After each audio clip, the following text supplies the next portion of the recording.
There's no ancient secular source anywhere that describes the ancient Israelites as looking like the people who we see in Israel today calling themselves the Israelites, calling themselves Jews. The Bible gave perfect examples of what the ancient Israelites looked like that line up with secular history, and that's what we're going to show in this video. The ancient Egyptians were black African Hamites. And if you don't know that the ancient Egyptians were black people, this video is also going to show this because it is understandable why you might not know that information. Number one, the Bible lets us know that Joseph's own brothers could not tell the difference between him and an Egyptian in Genesis 42. Moses hid in Egypt as a Hebrew who grew up and blended amongst Egyptians. Exodus 2 lets us know this. Jethro's daughters mistook Moses for an Egyptian in Exodus 2. And Jesus Christ was taken by his parents into Egypt to hide in Matthew 2. And you only hide amongst people with whom you can blend in, with whom you do not stand out. And number five, the Apostle Paul was mistaken by a Roman centurion in Acts 21, verse 38, for being an Egyptian. And he said, no, I'm not an Egyptian, I'm a Hebrew. So before proving that the ancient Egyptians were black, I want to dispel a popular notion that modern day quote unquote black Hebrew Israelites created the doctrine that Negroes are descendants of Israelites and that they are to keep the laws and the statutes of the Torah. Because there is a popular notion that modern day 20th and 21st century quote unquote black Hebrew Israelites have just popped up out of nowhere creating a doctrine that we are supposed to keep the laws and the statutes of the Torah. All right, so what I'm going to show you is a British military surgeon who lived in the mid 1800s, who was a Igbo by descent, and who wrote a book about his ancestors' Hebrew history. All right, he wrote a book about it, and he talked about how they had ceremonies and customs that match with the Torah, with the law, with the Old Testament laws. And so I'm going to show you this to dispel this notion. I'm going to also show you, I'm going to touch on another gentleman who lived even before him, who was a victim of the transatlantic slave trade, who also went into in his autobiography about the laws and the statutes that were kept in West Africa by Igbos, who were one of the most highly sought victims of the transatlantic slave trade. And he goes into how they kept the same laws of the Torah all the way up into being taken in the transatlantic slave trade. From a little study on the ethnology of the language of Western Africa and the Hebrew tongue, one is involuntarily brought to trace out a similarity in one of them to that of the tribes which, from disobedience to the will of God, were dispersed, and the greatest number of them possibly went to Africa. I mean, the lost tribes of Israel. If the rites and ceremonies of the religion of the tribes bordering on the banks of the river Niger be closely examined and compared with the religion of the Hebrews at the earliest period, if the Eber language with all its corruptions be compared with that of the Hebrews, and if the particular disposition of the Hebrew tribes as detailed in scripture and that of the Ebos be properly investigated, I mean, if you investigate the way the Hebrews in scriptures behaved and their rites and customs and compare them with the Ebos, he says there would be a priori reasons for serious inquiry whether the Igbo tribe, which is but a branch of the Gala tribe in the interior, is the offspring of the lost tribes of Israel, driven from Central Africa and forced to cross the eastern or Benue branch of the Niger by Mohammedan fanaticism. So by priori reasons, he means logical reasoning. All right, to believe that they are the Israelites who were chased by the Mohammedans, meaning the Muslims. West African countries and peoples. Africanus Horton, page 190. Have first-hand account from an Igbo slave himself, a Hebrew slave taken from West Africa, to the Americas who wrote an autobiography named Ola Uda Ekwiano. All right, so we don't have to guess. We're going to see from the horse's mouth what he has to say. Okay, taken in the 1700s, and let's see what he has to say about this subject. This is the life of Ola Uda Ekwiano, chapter 8. Let's see what he said when he read the Torah, when he got to the Americas and read the Torah. He said, I was wonderfully surprised to see the laws and rules of my own country written almost exactly here, a circumstance which, I believe, tended to impress our manners and customs more deeply on my memory. I used to tell him of this resemblance, talking about his friend, and many a time we have sat up the whole night together at this employment. So when he read the Torah, he said, these are the exact same customs of my people. Genesis 10:6 tells us, and the sons of Ham, Cush, Mizraim, Put, and Canaan. So Mizraim would be Egypt. Egypt means Mizraim, and Mizraim means Egypt. So the Egyptians are Hamites, black African Hamites.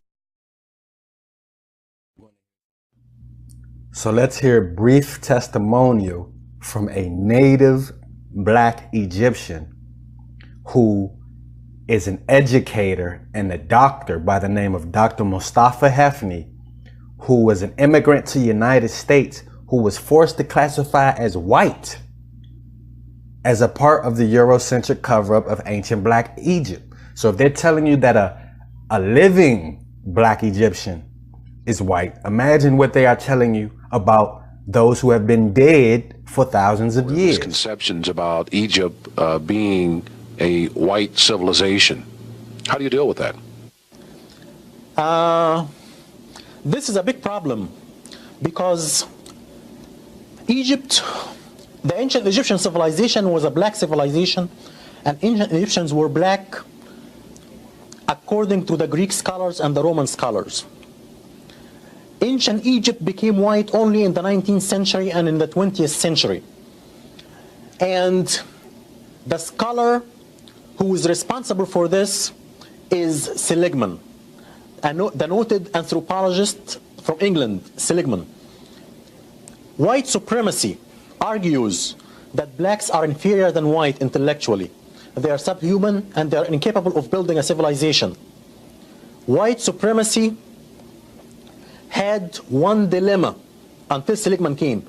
The dilemma was ancient Egypt was black according to the Greek and the Roman scholars. 10 of them said that, including Aristotle and Plato. 10 of them said that in writing.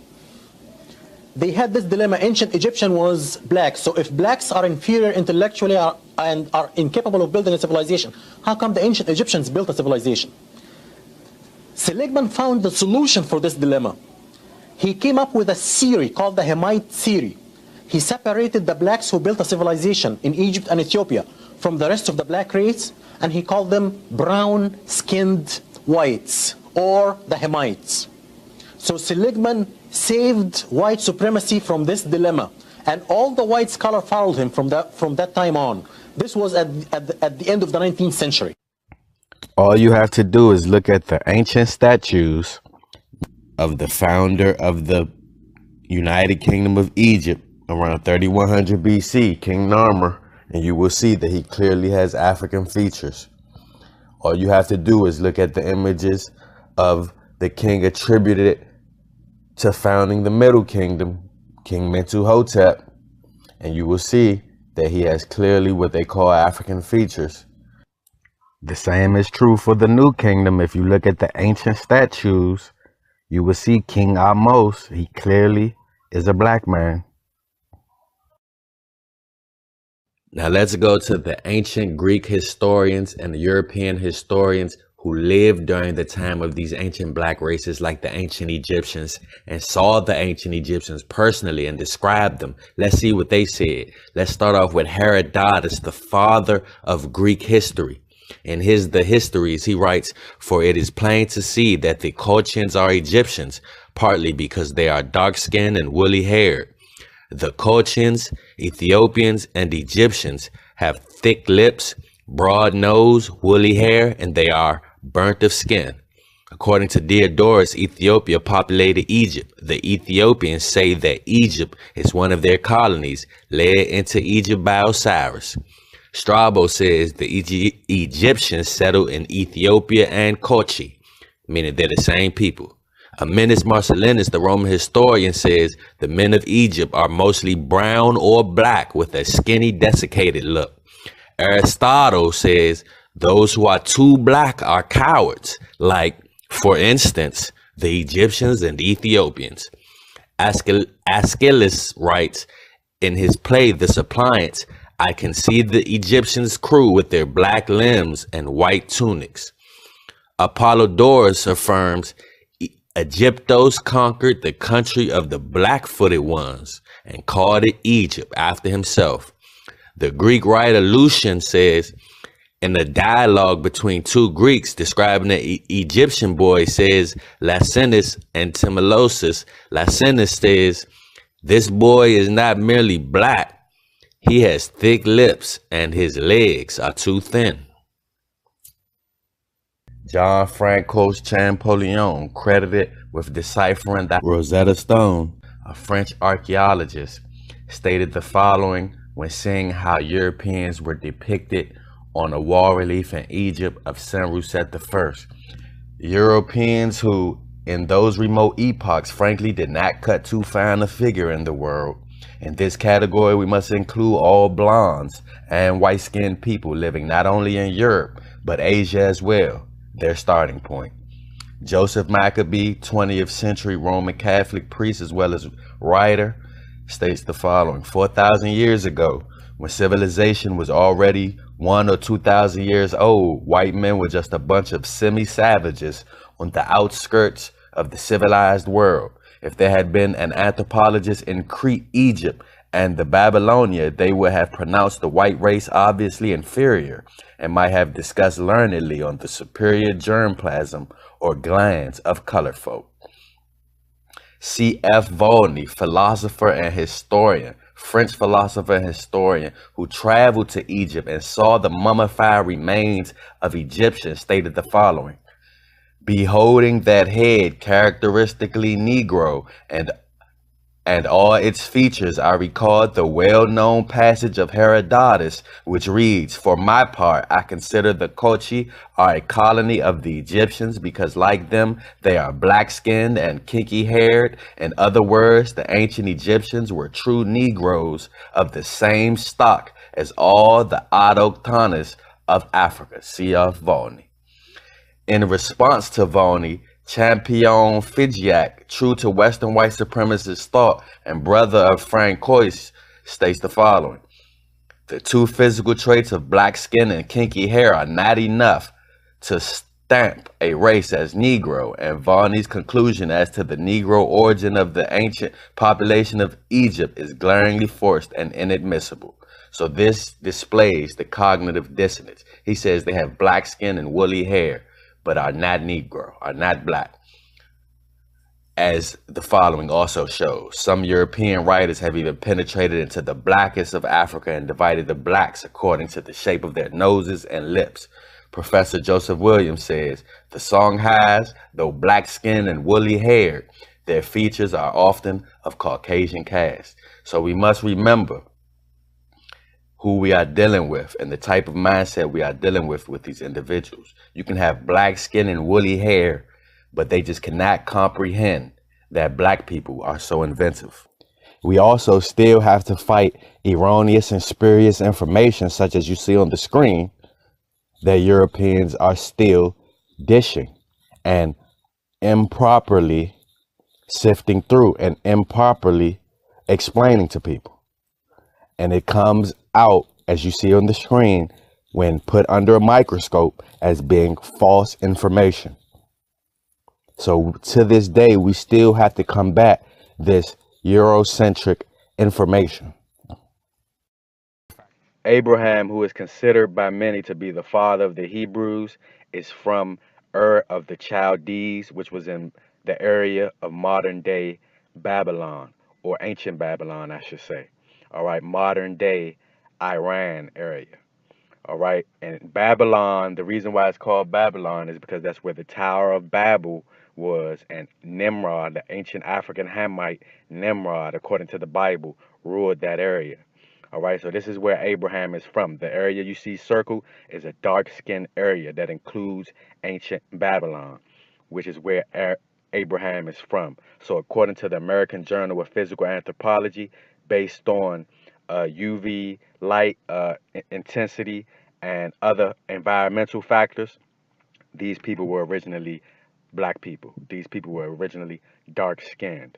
All right, and we're going to touch a little bit on the ancient Chaldeans because, like I said, Abraham is from Ur of the Chaldees. This is a map from BibleHistoryOnline.com depicting where the descendants of Ham, Shem, and Japheth went after they were dispersed amongst the nations. And who do you see in the area of Yemen and Babylon and Saudi Arabia, the area that is originally black according to the American Journal of Physical Anthropology? You see Hamites in the reddish orange, and you see Shemites in the purple, both originally inhabiting those areas because they were both black people.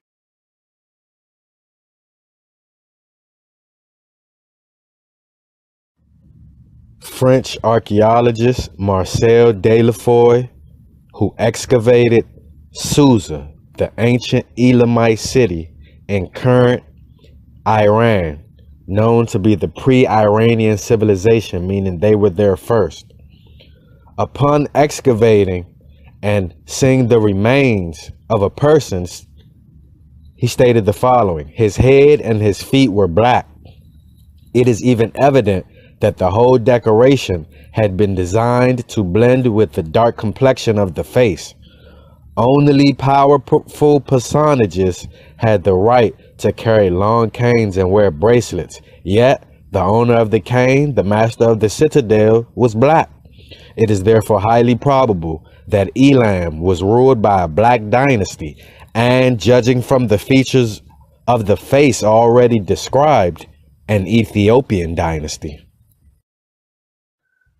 Marcel Delafoy and D. Morgan, who both headed expeditions to Elam and who both studied the question most exhaustively on the spot, both concur that there was an ancient occupation of the Susian plain by Negritos, and that, so far as is known, these were the original inhabitants. A History of Persia, Volume 1, Sir Percy Sykes.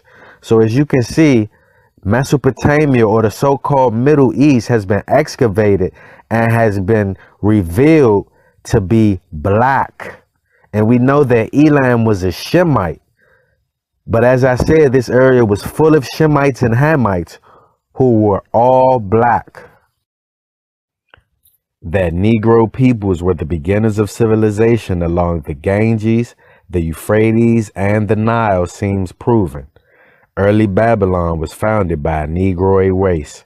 Dr. W.E.B. Du Bois, the prominent historian and author who needs no introduction. So other than Indo-Europeans such as the Hurrians, who started to sprinkle into the Middle East area around 2000 BC, but were swallowed up by other tribes, it was totally a black land. Europeans about 800 BC started to have their dominant civilizations. Okay?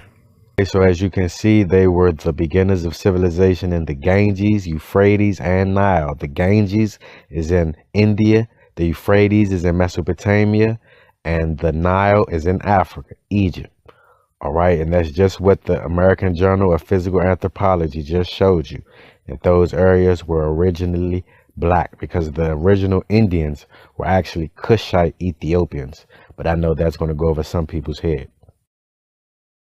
18th and 19th century British historian Godfrey Higgins, in his life's work on human history, Anacalypsis, states the following: In consequence of the prejudice, for it is really prejudice against the Negro, or I ought to say, against the possibility of a Negro being learned and scientific, arising from a presence with the current Negro character, I admit with great difficulty the theory of all early astronomical knowledge of the Chaldees having been acquired or invented by his race, and the Chaldees were originally Negroes.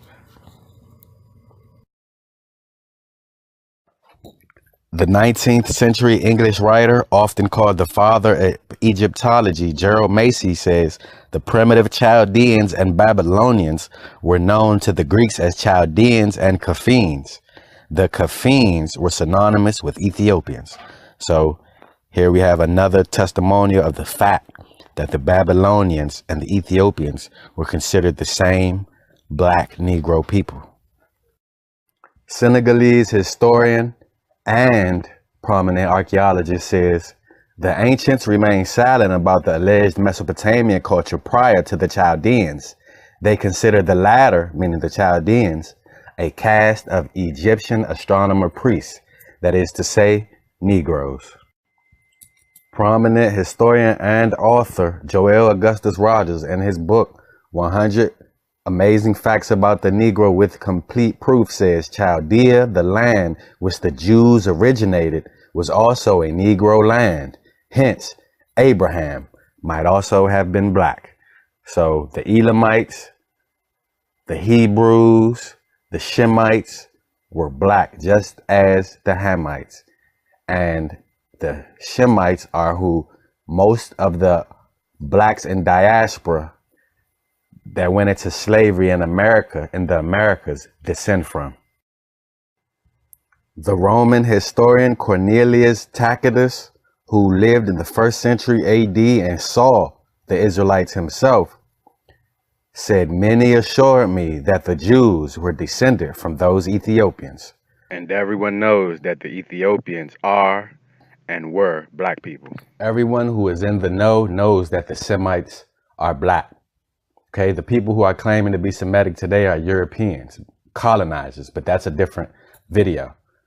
If you Google Semitic prisoner of Egypt statuette, you will get, such as you see on the screen, a figure of a Semitic Negro man, prisoner of Egypt, which is now in the Hecht Museum. So this is not a big secret, but what it is the Eurocentric masses don't care to dig and learn this information.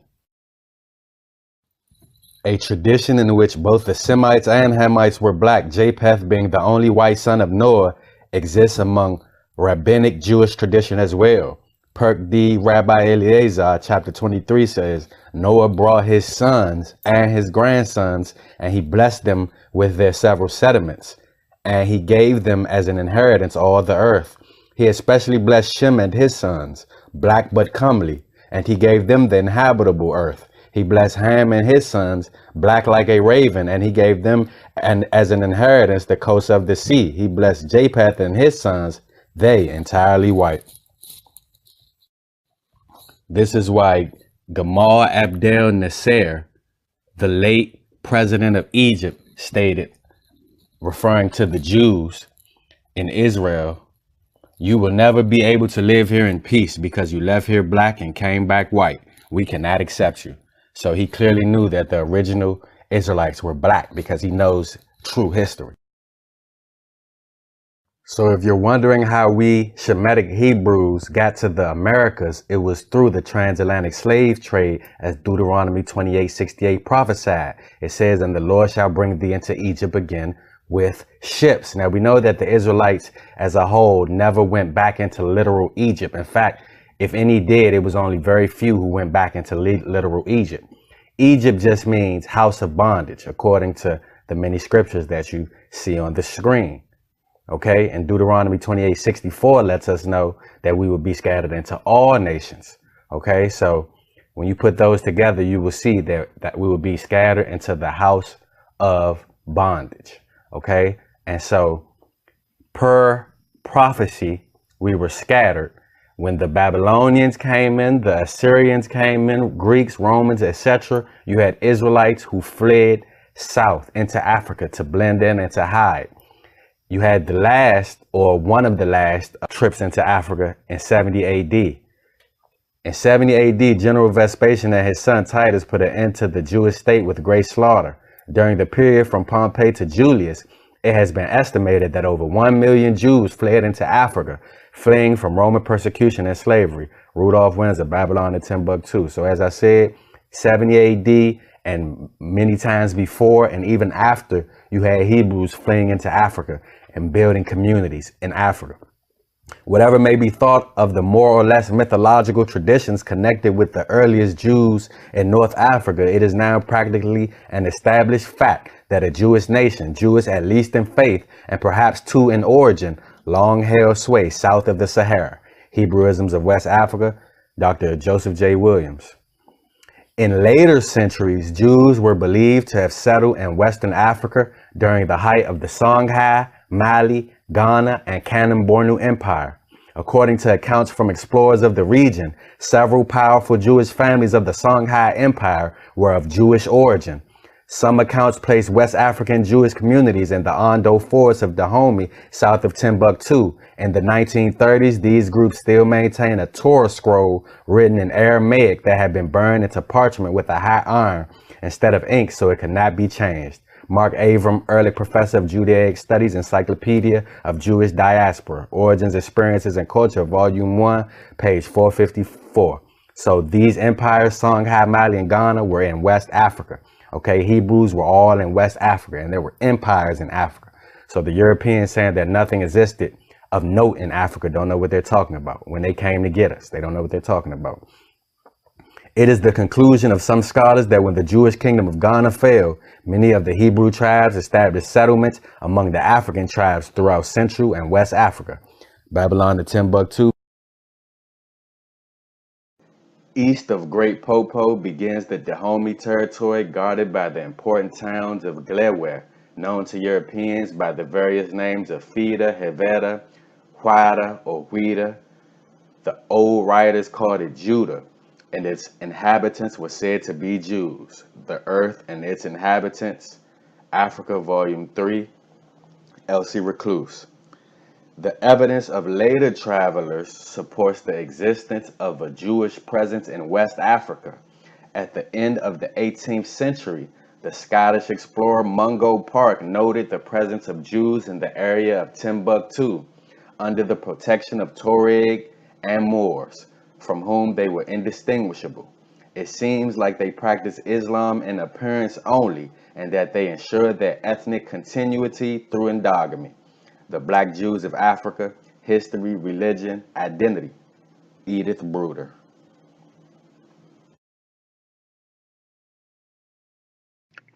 English historian Godfrey Higgins, born in the 1700s, in his life's work on human history, Anacalypsis, in Volume 1, states the following. Probably about the same time the Jews divided from their countrymen, they were black, and from always being few in number and low in rank, and breeding entirely within their own caste, they have kept their ancient sable complexion, meaning they have kept their dark complexion. Now, as far as the issue of DNA goes, because I had somebody tell me that we Israelites don't have any DNA evidence that we are Israelites. Well, actually, DNA actually helps prove our point.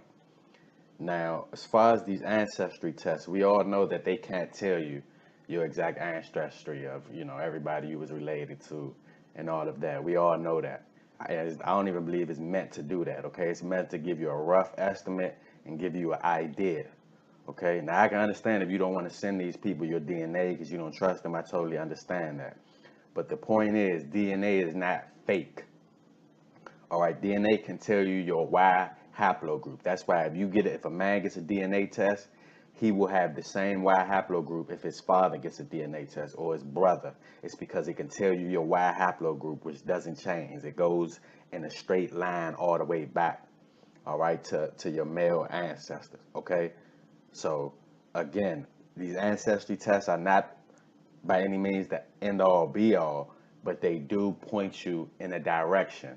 And Y haplogroups don't change from male to male. They go down that male lineage, all right? So DNA is not fake. That's how you can. That's if DNA was so fake, then why do you get a blood test to see who is the father and who isn't, or if somebody killed somebody, they can tell by DNA. DNA is real. Don't let these people tell you DNA is fake. Okay, but it's these ancestry tests, of course, they can't tell you all of the real details. DNA evidence also helps prove that the blacks scattered in the Americas are Israelites. Now, they weren't trying to find out this information when they found this information. I don't trust their information that they put out sometimes because, as I said before, they come out with hoaxes and false information, erroneous information. But the oldest person known to be E1B1A is Pharaoh Ramses III, and 75% of African Americans are E1B1A. But Pharaoh Ramses III was not a blood-born Egyptian. His father, Sentanki, has no historical link with Egypt.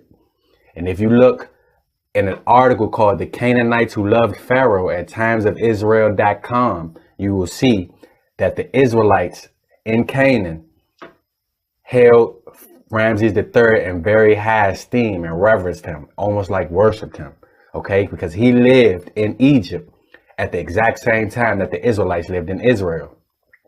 Also, his name was found in the ruins of the city of Megiddo, west of Bashan.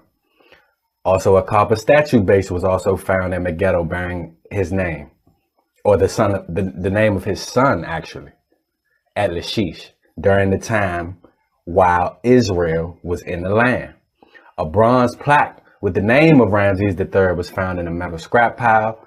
A scarab with his name was also found at Lachish, and various other southern town scarabs of him and his sons have been found. Okay, and you can read about this in Collapse of the Bronze Age, the story of Greece, Troy, and Israel and Egypt by Manuel Robbins. So while the Israelites lived in Israel, Pharaoh Ramses III was in Israel, and his sons going around Israel, living in Israel, being a part of Israel, and the Israelites held him in high esteem. It seems that he is a blood Israelite. Easton's Bible Dictionary tells us Cush of double wickedness, or governor of two presidencies, the king of Mesopotamia who oppressed Israel in the generation immediately following Joshua. We learn from the Talmud tablets that Palestine had been invaded by the forces of Aram in Mesopotamia more than once, okay, long before the Exodus. And that at the time they were written, talking about the Amanna letters, the king of Aram was still intriguing in Canaan, meaning he was still attacking Canaan. It is mentioned among the countries which took part in the attack upon Egypt in the reign of Ramses III. But as its king is not one of the princes stated to have been conquered by the Pharaoh, pay attention, it would seem that he did not actually enter Egypt. So Egypt mentions him as someone who attacked them, talking about Aram, but they're saying that it seems like that's not so because Ramses III doesn't say that he defeated him. As the reigns of Ramses III corresponds with the Israelitish occupation of Canaan, meaning when he ruled, Israelites was in Canaan, it is probable that the Egyptian monuments refer to the oppression of the Israelites by Cushan Rishathaim, as recorded in the scriptures. Canaan was still regarded as a province of Egypt, so that in attacking it, Cushan Rishathaim would have been considered to be attacking Egypt. So in attacking Israel, you were attacking Egypt, is what they are saying. So you were attacking Israel, you were attacking Ramses III, who fought the enemies of Israel. Okay, so remember, most African Americans are E1B1A, and so was Pharaoh Ramses III of North and his sons of Northeast Africa, and they were all throughout Israel, as we just saw. And for the ability to build on that information, I have to accredit Dr. Yehoshua Ben Ephraim, who I believe was the first one to discover the E1B1A Israelite link And also, I want to give a shout out to a brother that goes by the YouTube handle of A Higher Be Praised, because he brings this information out. Now, I don't want anyone to get confused and think that a man must have the Y DNA haplogroup of E1B1A to be an Israelite, because if you think that, then you don't understand genetics. So let me give you an example. If a Hebrew woman, for example, was to reproduce with a European man, that resulting child will have the European man's Y DNA haplogroup. Only men carry Y DNA haplogroup, so let's say it's a boy. Now, if that boy reproduces with a Hebrew woman, the resulting child would be more Hebrew than anything, even though he carries the white man's Y DNA haplogroup. Now, if that resulting child was to reproduce with a Hebrew woman again, then that third generation child would just be a Hebrew that carries the Y DNA haplogroup of the white man, but the DNA has been bred out by the Hebrew, if you understand what I'm saying. So the DNA haplogroup male lineage is going to keep going, but that doesn't mean that that person is of that stock. Many won't be able to accept this, but if you want to know the truth, the real reason why Europeans have usurped authority over the world and over all the dark races is because it is per Bible prophecy for our disobedience to the Most High. Daniel 7:19 says, "Then I would know the truth of the fourth beast, which was diverse from all the others, exceeding dreadful, whose teeth were of iron and his nails of brass, which devoured, break in pieces, and stamped the residue with his feet." This is talking about the Roman Empire, which is what we are under now. Daniel 7:21 says, "I beheld, and the same horn made war with the saints and prevailed against them until the Ancient of Days came, and judgment was given to the saints of the Most High, and the time came that the saints possessed the kingdom." So the Roman Empire will be in control and will be ruling until Yahshua HaMashiach, who the world calls Jesus Christ, returns and redeems us from our bondage, because Deuteronomy 28:68 said, "No man shall redeem us or buy us." So not every black person in the Americas is a Hebrew. We know that since the transatlantic slave trade, we've had Hamites come over on planes, etc. But those who are descendants of the transatlantic slave trade victims are Hebrews. And for those who say the so-called African American in North America can't be Hebrews because we number about 40 million. We came at the number of about 388,000, they say, in the transatlantic slave trade that was dropped off in North America. You are mistaken, because we went into Egypt 70 people and came out 600,000, not even counting women and children, in 215 years. So that was more like 1 million people if you count women and children. And this was done in 215 years. Go watch my videos on the subject if you don't know that we were in Egypt for about 215 years. We were not there 400 years. The Bible as well as history proves that. Okay, so in order to get 600,000 people, you would, from 70, you would have to multiply it by 8,572, and you get just a little over 600,000. And remember, I'm not counting the women and children. And so if we came in the U.S., say at the number of about 388,000 by 1800, if you multiply that, if you take the same logic and multiply that by 8,572, we should be over 3 billion people today. So that logic about it's too many of us to be all Hebrews doesn't work. The reason why we know we haven't multiplied at this great level is because of all the murders, black on black crime, abortion, drugs, bad diet, and then we don't do polygyny anymore. We don't have big families like we used to anymore. And the scripture said that we would be left few in number among the heathen.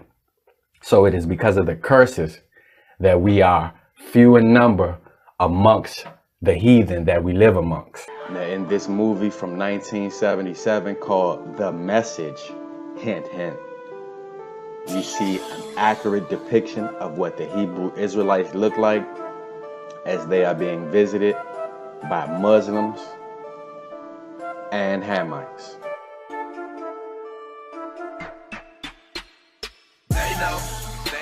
they been new.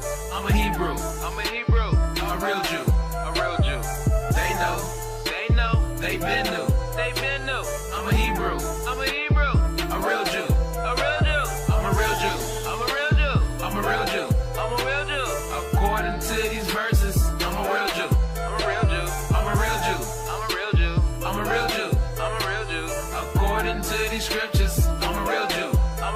Wow. Lion of Judah, I don't know where to begin. Yeah, ain't no entry for the wicked, we gon' check some. The watchman at the gate, we'll check some. Your hood raid no cows, we'll check some. You disrespect your hood, we gon' check some. Check, check. The watchman at the gate and we'll check some. You disrespect your hood, we gon' check some. No ducking down, who you think you talking to? I'm never by myself, I keep a love for few. If you scared, jump out the water like a dolphin do. I'm swimming in that pot, that your who is still. The 9 Babylon where they twist the truth. She putting bodies in a hole like a hula hoop. If them actions not in line, then you out of bounds. You who a gator man, some britches, now you ain't got.